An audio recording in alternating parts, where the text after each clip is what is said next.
الخير فيما اختاره الله. يمكن نخطط الشي نشوف بيه مصلحتنا وأكيد راح ننجح بيه، بس تشوف روحك فجأة فشلت وتشوف كل الأبواب الدنيا مسدودة بوجهك إلا بلحظة، ويجيك نور بسيط ينور كل حياتك وتحمد ربك على فشلك بالبداية، لأن النجاح اللي يجي عن طريق رب العالمين ما يتقارن بأي نجاح أنت مخطط إليه. بس توكل على الله سبحانه وتعالى بجميع أمور الحياة وسلم أمرك إليه، وأكيد رب العالمين يريد لك الخير والتوفيق بحياتك. قبل لا ندخل بالقصة خلي لايك واشتراك. أغلب اللي جاي يشوفون المقاطع ما جاي يتفاعلون. خلي لايك واشتراك، وما بغى شي نوصل 2000 مشترك. يلا خليكم ويا القصة. صالح الزهراني المعروف صالح أوبلز، سنة 2009 تخرج صالح من الثانوية بمعدل متوسط، ورا ما تخرج صالح قدم على وظائف وشركات وجامعات على مود يكمل دراسته. ورا فترة بسيطة انقبل بجامعة. صالح قرر يكمل دراسته، وأول كم أسبوع دوام بالجامعة اجته رسالة من إحدى الشركات اللي مقدم عليها، وقال صالح الشركة اللي قبلتني كلش كبيرة ولها اسم بالسعودية كلش قوي.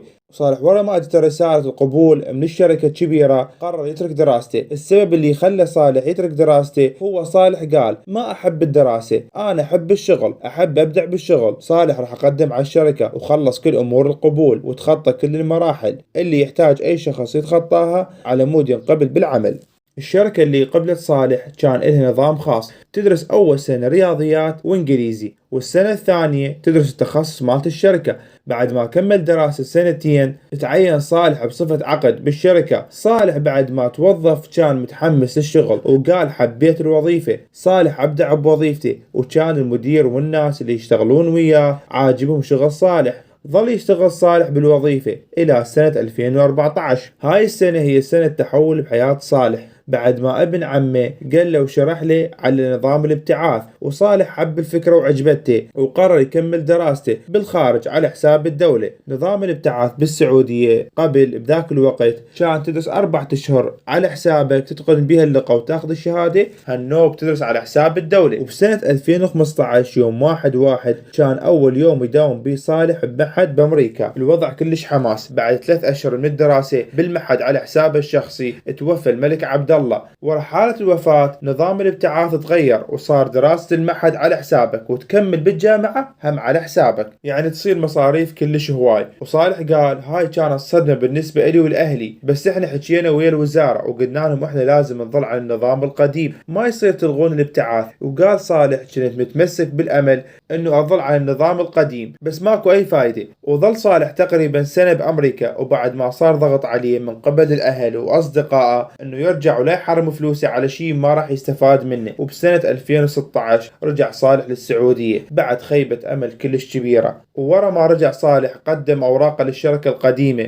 بس ماكو أي فايدة. ودخل صالح الفترة كلش صعبة بحيث حتى ما يطلع من البيت. قال الفترة اللي ظليت بيها بالبيت صار عندي اكتئاب وأمراض عدة. الفترة اللي قضاها صالح بالبيت كان ياكل ويلعب بلاي ويا أصدقائه وينام. فترة كلش صعبة مرت على حياة صالح. وبسنة 2017 صالح قال لأصدقائه أنا عندي قناة على اليوتيوب. طبعا صالح عنده قناة على اليوتيوب من سنة 2011 ووصل بيها تقريبا 6000 مشترك، بس تركها بسبب حكم شغله وما قدر يوازن بين شغله وقناته. وبعد ما حكى ويا أصدقائه على القناة أصدقائه شجعوه وقالوا جرب حظك باليوتيوب يمكن تنجح ويصير عندك متابعين. اقتنع صالح بالفكرة وقرر يرجع لليوتيوب، وبرجعته ظل ينزل مقاطع، بس المقاطع ما كانت تجيب مشاهدات هواي ولا حتى لايكات. وبداية قناته كانت الجودة كلش تعبانة، يعني الوضع كلش تعبان، وكانت حالته المادية كلش سيئة. اللي ساعد صالح برجوع قناته وصعودها هو كان بذاك الوقت اللي معروف ريان أوسمز. بعد ما قال له صالح ايش رايك نصور مقاطع سوا ونلعب سوا، وافق. وبالعكس ريان متحمس، ورجع صالح وظل ينزل مقاطع ماينكرافت وظل ينوع بالالعاب الى ان وصل هدفه وتحقيقه. يمتى اكتشف صالح اوبلز انه هو عنده عمى الوان بعد ما لاحظوا متابعين صالح انه صالح ما يميز بين الالوان. واكو ناس قالوا صالح متعمد يسوي هيك على مود يكسب تعاطف الناس ويكسب مشاهدات واشتراكات ولايكات.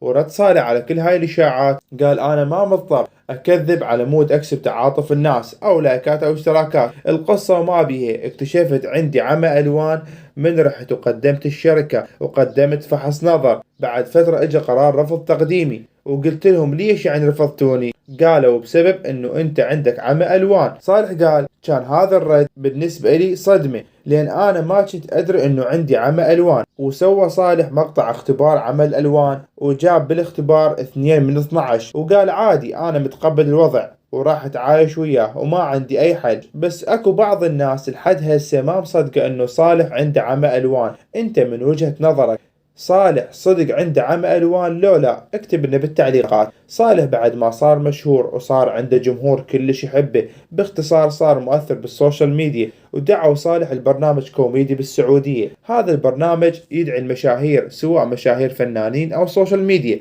قبل الدعوة صالح وراح للبرنامج. البرنامج كوميدي ساخر، وقال صالح كنت متوقع البرنامج يكون راقي والأسئلة تكون مختارة بعناية، بس اللي صار عكس اللي توقعته، والمقدم من بداية اللقاء إلى نهايته بس يسخر مني ويقلل من محتواي. بس قال أنا تحملت ورديت عليه بأخلاقي، رغم هو المذيع ما يعرفني ولا يعرف المحتوى اللي قدمته وما احترم جمهوري، ويقول كل ما يسألني وأجاوبه ما يحترم جوابي ويرد بطريقة ساخرة. وقال صالح المقدم البرنامج اختاروا له أسوأ المحتوى اللي ببدايتي. يعني أكيد كل صانع محتوى أكيد ببدايته تكون مو كلش قوية، يعني عنده إخفاق. بس رغم كل اللي صار صالح تحمل إلى نهاية اللقاء. صالح إنسان خلوق، وأنا شخصيا أتابعه من زمان ومتابع محتواه ومتابع أغلب مقاطعه، والله يوفقك يا صالح وأتمنى لك كل الخير. إلى نهاية مقطعنا أتمنى من كل شخص يشوف الفيديو لا يسخر من مجهود شخص أو يستهزئ بعمله أو يحكم على المقابل بدون ما يسمع منه. ولا تنسوا اللايك والاشتراك، وإن شاء الله قبل شهر رمضان المبارك احنا واصلين 2000 مشترك. في أمان الله.